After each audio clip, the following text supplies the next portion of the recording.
Mikhail and Bobby Fischer, and Bobby Fischer is playing with the white pieces, and this is played in the 1959 Candidates Tournament. I'm actually going to be trying to go over this tournament here on my channel, but we're going to go ahead and start with this game, and it shows one move in towards the end of the game that Bobby should have played. He well, you'll see what I mean. It shows the psychological standpoint of chess, and I'll go and explain it whenever we get to that point. It starts off with e4. We have c5 by Tal, knight to f3, d6, d4, c takes d4, knight takes d4, knight to f6, knight c3, and a6. So this is the knight or variation. This is the standard setup between Bobby Fischer and Tal. And Tal is usually playing with the Sicilian against Bobby. A lot of people said that, or Bobby said that a lot of the Russians were cowards because they wouldn't play the Sicilian against him. But Tal, he was always up for the challenge. So we have the standard bishop c4. That is a Bobby favorite, and we have e6, bishop to b3, b5. This is an early b5, but that's okay. It's totally playable. And so, Bobby goes for f4, which will prove to be a little too risky. But let's see what happens. We have b4, kicking the knight away, which is the only piece that's defending the e4 pawn. So Bobby is basically giving up a pawn with playing f4. So we have knight to a4, knight takes e4, of course. So Tal grabs a pawn. We have castles, g6, and f5. This is the most sharp move that Bobby could play, and you don't really want to allow Bobby to capture on e6 or g6. And so, but the problem with taking with the e pawn is because Bobby would play bishop to d5 here, attacking this knight, and it would have to move to a7. So rook a7, and then knight takes f5. And so bishop takes f5, and then queen d4. Now you're attacking this rook and this rook as well.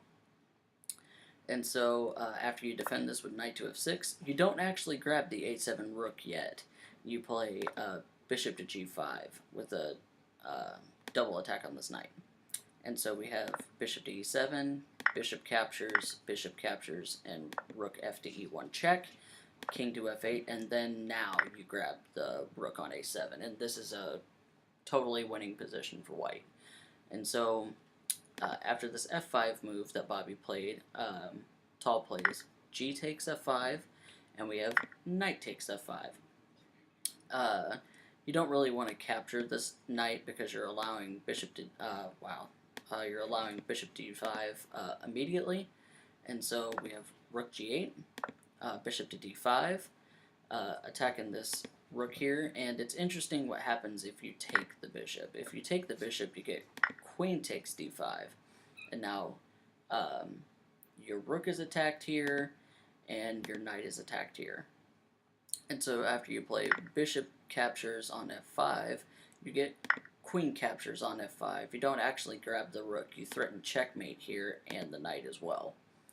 And so you get knight to f6 after you block, then bishop to g5 with a double attack on this rook, on this knight, and bishop to g7, bishop captures, and queen to e4 check, and then after the king moves away, then you capture the rook on a7, and this is again a winning position for white. So after this bishop d5, he didn't actually capture the bishop, he plays rook a7. So we have bishop takes e4, e takes f5, bishop takes f5, rook to e7, and we have bishop captures on c8, queen captures on c8, bishop to f4, and we have queen to c6. Now he's threatening this knight over here. So we have queen to f3, and of course, Tal doesn't really want to trade queens here because he has like 5 pawn islands. Oh wow, what the heck. Okay, well, let's go back. What in the world just happened?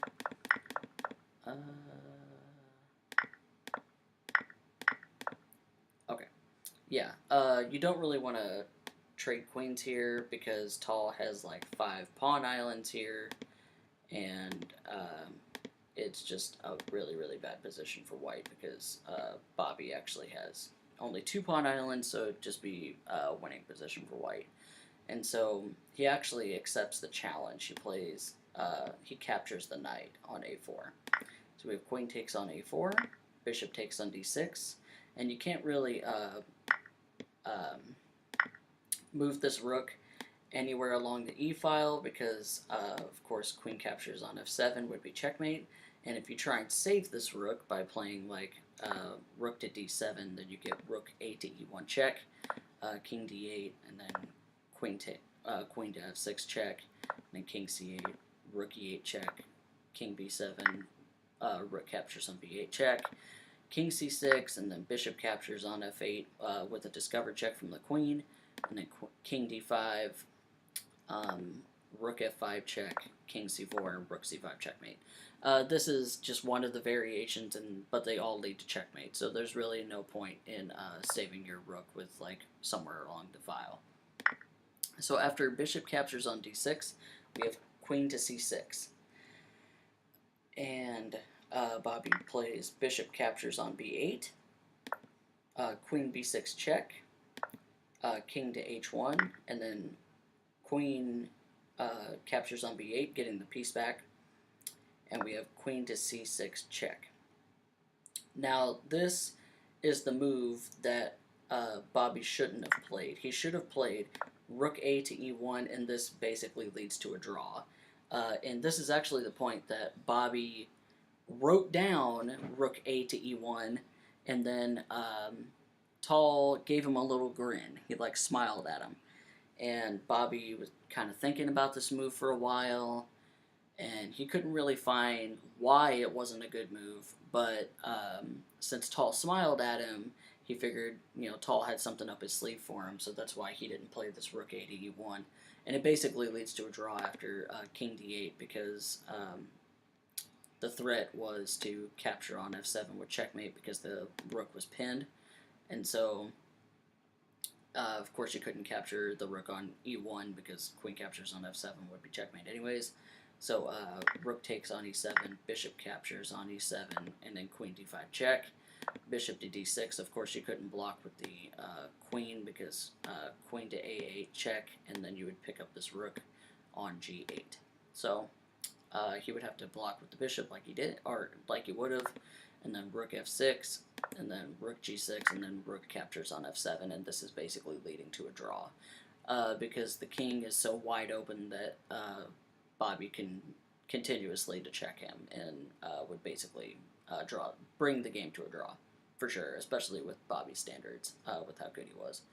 But instead of playing this rook a to e1, after this queen to b8, he should have played rook a to e1, and this would basically lead to a draw, even though Tall is up a piece. But since he smiled at him, it kind of threw Bobby off, and so he played queen to c6 check, and this allows Tall to provide the only defense to get himself the advantage. And so he plays rook to d7, rook a to e1 check, bishop to e7, rook captures on f7, king captures on f7. The idea of capturing on f7 is because if the king captures, then Bobby could capture this rook here. But unfortunately, it doesn't work for Bobby. So we have king captures on f7, queen to e6 check, and of course, he didn't capture the rook yet because if the king goes to e8, then of course queen captures on g8 would be checkmate. So of course Tall didn't fall for this. He plays king to f8, and then queen takes on d7. We have queen to d6, queen b7. Now, Bobby is far from resigning from this position. If Bobby can perhaps snag one more pawn, he has serious drawing chances because the king is wide open. So we have queen b7, rook g6, c3, a5, queen to c8 check, king g7, and then queen c4. and we have bishop to d8, and Bobby plays c captures on b4, a captures on b4, and g3, because the idea was to come to c7 with the queen and the bishop, eyeing the h2 square, so that's why Bobby played g3. But this allows Tal to immediately exchange queens with queen c6 check, and so we have rook e4, queen captures on c4, rook captures on c4, and then rook b6. Even though Tal is up a piece, you can't really afford to give away a pawn because Bobby would be up 3 pawns and he'd be seriously being able to draw the game, if not win it. So we have king g2. Both the players get their kings into the game. King e3, and then bishop g5 check. We have king e2, king d5, king d3, bishop to f6, rook c2, bishop to e5, rook e2, rook to f6, rook to c2, rook to f3 check, king to e2, rook to f7, he goes back. We have king d3 and bishop to d4. Now, this is really controlling Bobby's king because he can't really approach this pawn, or he can't really enter the game any further than the 3rd rank. So we have a3, we have b3, and rook c8. Now, if you do something like rook e2, trying to defend this pawn on b2, it doesn't really work. So rook e2, then you get rook to f3 check, and then king d2, and the bishop captures on b2 anyways. So there's really no point in defending this b2 pawn. So Bobby plays rook to c8. Oh wow. Whoops. Okay, rook to c8, and we have bishop captures on b2. We have rook to d8 check, king c6, rook to b8, rook to f3 check, king c4, rook to c3 check, king b4, king c7, rook b5, bishop to a1, a4, and b2. And this is the point that Bobby resigned the game. Of course, if you capture the rook, then unfortunately for Bobby, promoting the pawn to a queen comes with a discovered check on the king, so there's just no winning this game, so you don't really have time to stop the pawn from becoming a queen. So that was the point. After this b2 move, Bobby Fischer resigned the game. I hope you guys enjoyed that. This is one of the more beautiful games that I think Bobby Fischer and Tal played. It's just a very well played out positional game. I hope you guys enjoyed that. There's actually a story, now that I think about it. There's a story that Bobby Fischer was walking down the street, and it was in a book. I can't remember who the author was, but they were talking about how